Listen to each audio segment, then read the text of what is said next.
우리 귀한 찬양 감사합니다. 오늘은 우리 교회 찬양 사역을 감당할 대원들을 임명하는 주일이라 임명장을 나누어 드렸습니다. 오늘 임명받는 분들은 우리 교회가 하나님 앞에 예배를 드릴 때 찬양 사역을 감당할 사역자들이지요. 구약 시대부터 하나님 앞에 예배 드릴 때 반드시 있었던 사람들이 오늘 임명받은 분들과 같은 그런 찬양 사역자들이었습니다.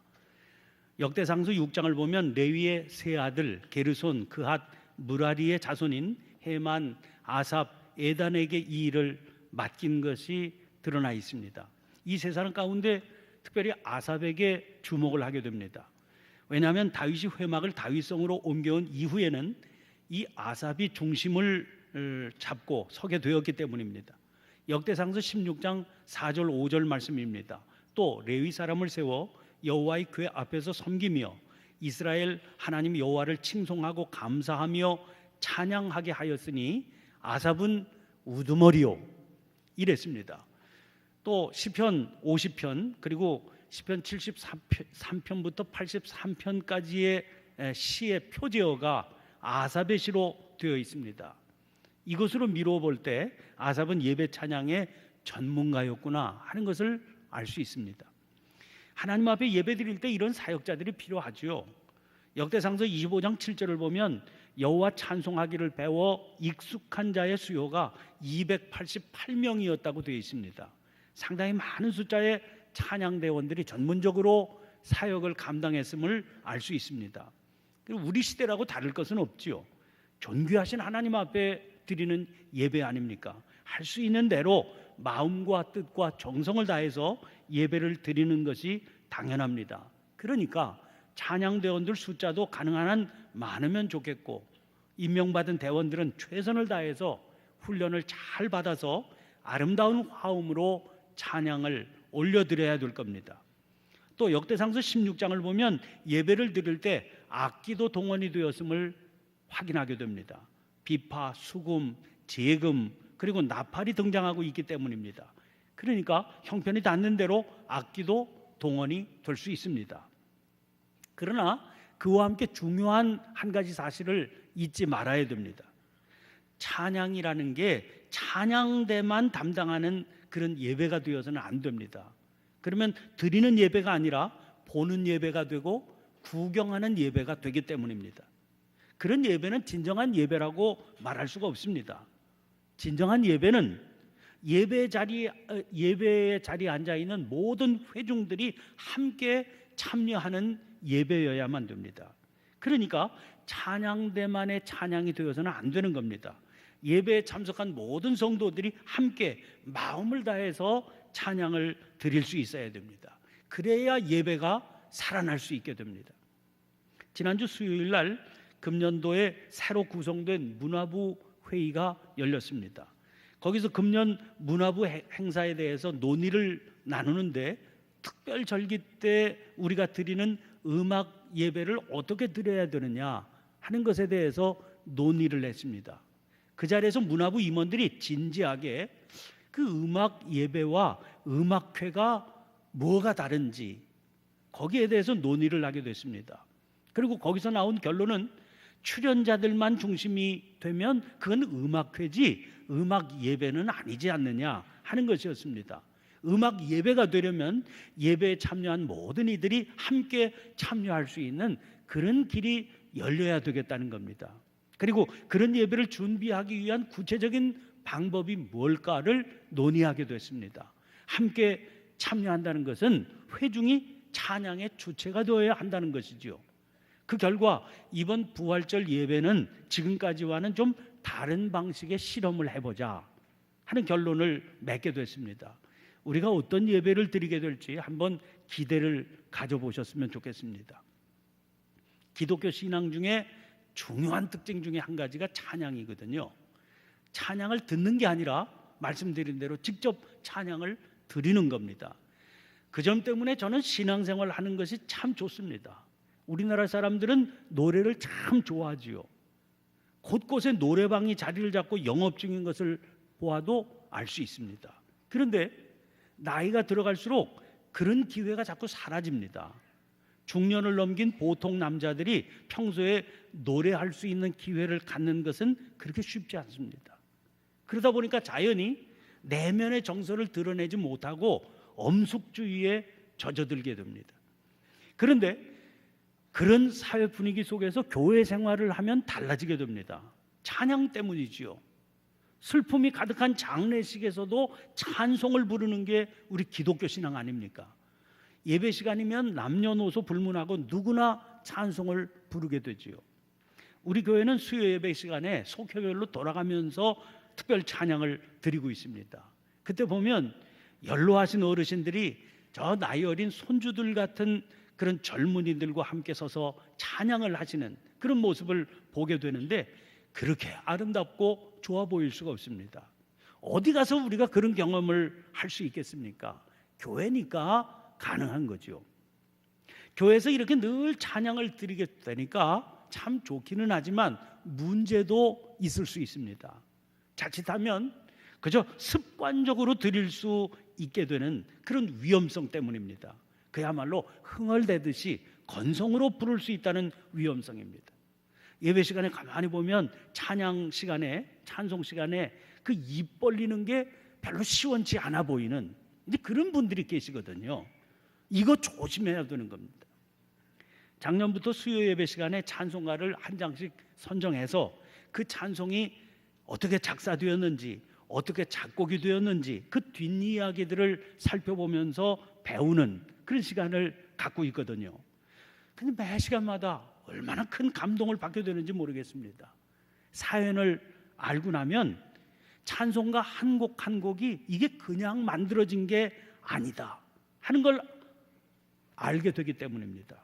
하나같이 그 안에 감동적인 간증의 사연들, 믿음의 고백들이 깃들어 있는 걸 알게 됩니다. 그런 사연들을 알고 부르면 더 큰 감동을 받게 되겠지요. 그러나 모르고 부른다고 할지라도 가사와 그 곡 자체에 깃들어 있는 성령의 감동이 있는 겁니다. 가사를 잘 음미하면서 부르게 되면 반드시 특별한 은혜를 받게 되는 겁니다. 그런 의미에서 찬양은 특별한 노래를 부르는 일입니다. 오늘 본문 말씀에서는 그 특별한 노래를 새 노래라고 하는 단어로 지칭하고 있습니다. 1절 말씀 보세요. 새 노래로 여호와께 찬양하라. 온 땅이여 여호와께 노래할지어다. 성경을 살펴보니까 새 노래라고 하는 말이 성경 전체에 모두 9차례 등장을 하고 있습니다. 시편에 6번이고요. 이사야서에 1번, 그리고 요한계시록에 2번 등장합니다. 이 새 노래가 등장한 경우들을 말씀들을 통해서 살펴보면 시인이 말하고 있는 새 노래란 보통 일반적인 노래와는 다른 성격을 지닌 노래로구나 하는 사실을 확인할 수 있게 됩니다. 그러면 지금 보통 노래라고 말씀드렸는데 그 보통 노래는 뭡니까? 사람에게는 노래라고 하는 것이 자연적인 본능처럼 되어 있습니다. 어린 자녀를 키우면서 아마 보셨을 겁니다.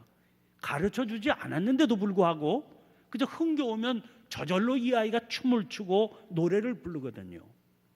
사람은 갖가지 조건 속에서 노래를 부르면서 자기 마음속에 담겨있는 희로애락을 표현해 내게 되어 있습니다.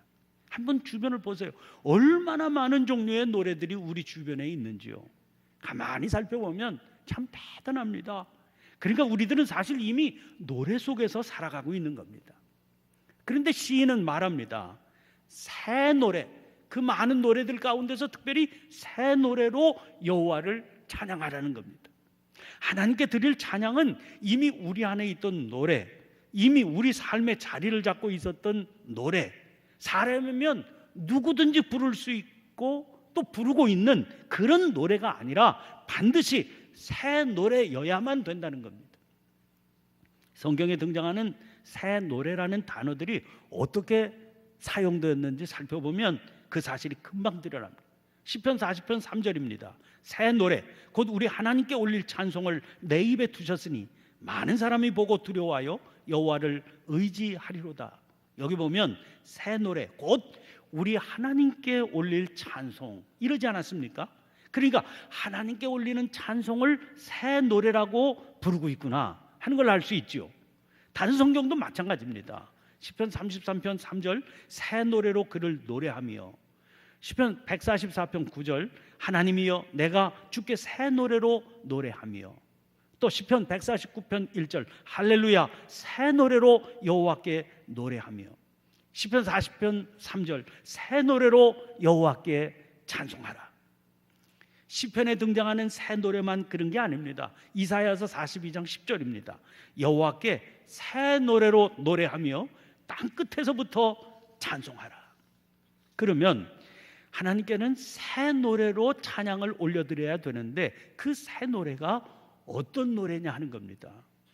새 노래라는 게 새로 만든 곡조, 새로 만든 가사로 된 노래를 말하는 건 아닌 게 분명하지요. 만약 그러면 우리 찬송가에 실려있는 거의 대부분의 노래가 하나님께서 받으시기에는 합당치 못한 그런 노래라는 말이 되지 않겠습니까? 그게 아니라면 그러면 새 노래는 어떤 노래를 말하는 것이겠습니까?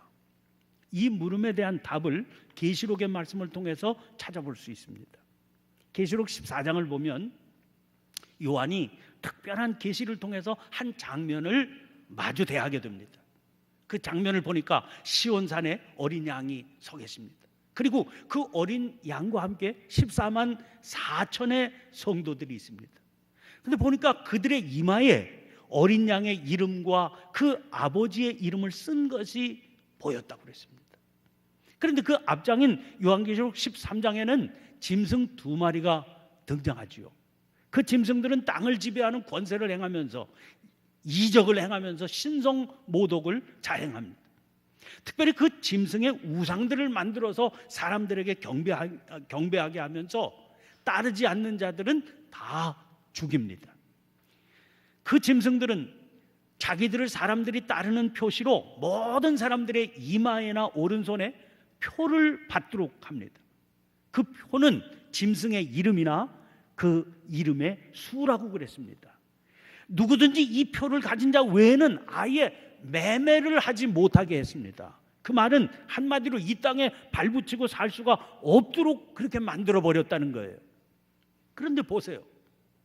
13장에 그런 역사가 있었는데 14장에 보면 거기 등장하는 14만 4천의 사람들은 그 이마에 어린 양의 이름과 그 아버지의 이름을 쓴 것이 있다고 그러지 않았습니까? 세상 모든 사람들이 그들의 이마에 짐승의 이름, 그 이름의 수를 기록했습니다. 그런데 유독 14만 4천의 사람들만 이마에 그 표가 없습니다. 짐승의 이름 대신 어린 양 이름이 있고 짐승의 이름의 수 대신 그 아버지의 이름이 기록되어 있었다는 겁니다. 계시록 14장 3절입니다.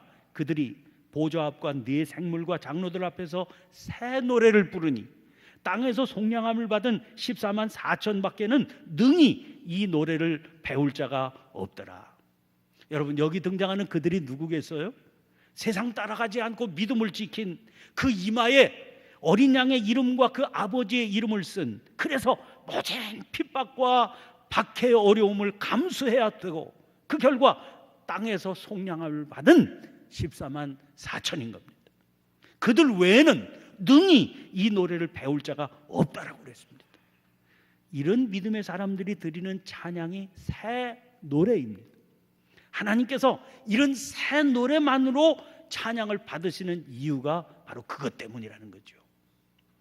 이렇게 말씀을 따라가 보니까 어떤 생각 드세요? 혹 자신감 없어지지 않으세요? 순교자나 되어야 부를 수 있는 게 새 노래라는 거로구나 싶은 그런 마음 들지 않으십니까? 하나님께서는 그런 사람들의 찬양이라야 받으신다는 것이로구나 싶은 그런 생각 들지 않으세요? 나는 안 되겠네 싶은 그런 마음 들지 않으세요? 그런데 계시록의 또 한 부분에 새 노래가 등장합니다. 그건 계시록 5장이에요. 거기 보면 보좌에 앉으신 이의 오른손에 7인으로 봉한 두루마리가 들려 있었습니다. 5장 3절 4절입니다. 하늘 위에나 땅 위에나 땅 아래에 능히 그 두루마리를 펴거나 보거나 할 자가 없더라. 그 두루마리를 펴거나 보거나 하기에 합당한 자가 보이지 아니하기로 내가 크게 울었더니. 그러자 장로 중에 한 사람이 우는 요한에게 이렇게 말합니다. 5절입니다. 울지 말라. 유대 지파의 사자 다윗의 뿌리가 이겼으니 그 두루마리와 그 7인을 떼시리라. 그러자 어린 양이 등장해서 그 두루마리를 취하시고 주변의 네 생물 24장로들이 어린 양 앞에 엎드려서 노래를 부릅니다. 9절 10절에 그들이 새 노래를 불러 이르되 두루마리를 가지시고 그 인복을 떼기에 합당하시도다. 일찍이 죽임을 당하사 각 족속과 방언과 백성과 나라 가운데에서 사람들을 피로 사서 하나님께 드리시고 그들로 우리 하나님 앞에서 나라와 제사장들을 삼으셨으니 그들이 땅에서 왕 노릇 하리로다 하더라. 자, 보세요. 능히 그 두루마리를 펴거나 보거나 할 자가 없어서 크게 울었습니다. 자기 힘으로 구원에 이를 수가 없더라는 거예요. 그런데 어린 양께서 우리로서는 불가능한 그 인봉을 떼주십니다. 그것은 일찍이 죽임을 당하사 각 족속과 방언과 백성과 나라 가운데서 사람들을 피로 사서 하나님께 드리신다는 말이요, 그 결과 우리를 하나님 앞에서 나라와 제사장들을 삼으셔서 땅에서 왕 노릇하게 하신다 하는 말이라는 겁니다.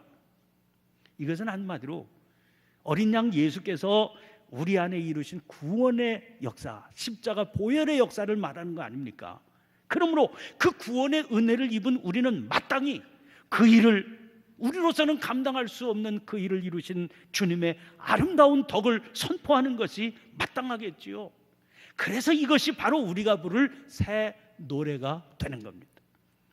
자, 오늘 본문 2절 말씀 보세요. 여호와께 노래하여 그의 이름을 송축하며 그의 구원을 날마다 전파할지어다.